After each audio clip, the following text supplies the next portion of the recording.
Стены музея ИЗО украшают свыше 20 работ юных участников конкурса, посвященного 28-летию республики. 13-летний Виктор Касьянчук не скрывает своего волнения. Как оценило жюри его работу? Рисовать учился сам, без помощи и советов наставников.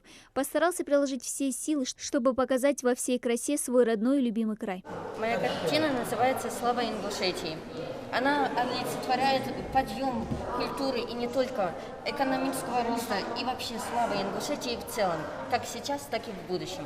В республиканском конкурсе детских рисунков, стартовавшем еще в начале марта, загорелись поучаствовать немало ребят. Это и воспитанники различных центров и художественных школ республики, и те, кто просто увлекается рисованием. Организаторы в лице музея ИЗО отмечают, из-за пандемии первые этапы конкурса прошли в онлайн-формате. Такого рода конкурсы, они, конечно, нужны, чувствовался патриотизм детей, любовь их к родине. Дети очень активно участвовали в этом конкурсе, это, конечно, радовало. В состав жюри конкурса вошли заслуженные художники региона. По итогам творческого состязания первое место и денежный приз получил Магомед Ашлакиев. За успехи сына не нарадуется и мама Хава Бокова. Делится. Идея показать в своей работе зиму в горах Магомеду пришла неожиданно. Как-то поехали отдыхать в горы с ночевкой. Это была зима, очень красивая ночь была. Он вышел с карандашом и говорит: может, я все-таки, мама, нарисую. Сделал там же наброски. Он выставлял несколько работ на конкурс. И получилось так, что самое его вдохновение, наверное, больше его любовь к природе выявилась, наверное, на этой работе.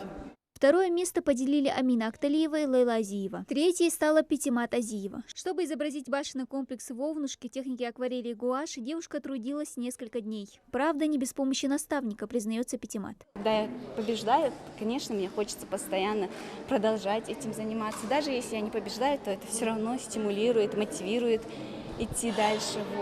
И вообще мне очень нравится рисовать. Это меня даже как-то успокаивает, например, даже от учебы. И вообще я, очень люблю рисовать. Всем участникам вручили памятные дипломы. Работы юных художников оценил и министр культуры региона Темирлан Зейтов.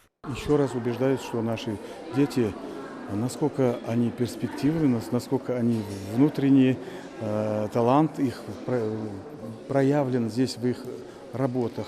Неравнодушным к детскому творчеству остался и профессиональный фотограф Магомед Суров. На выставку пришел по приглашению и не пожалел.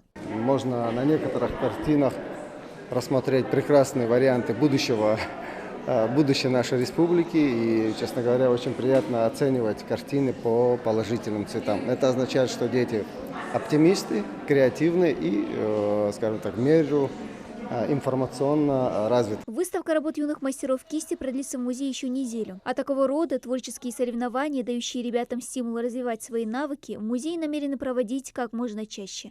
Дана Плеева, Тамерлан Ужахов, Новости 24.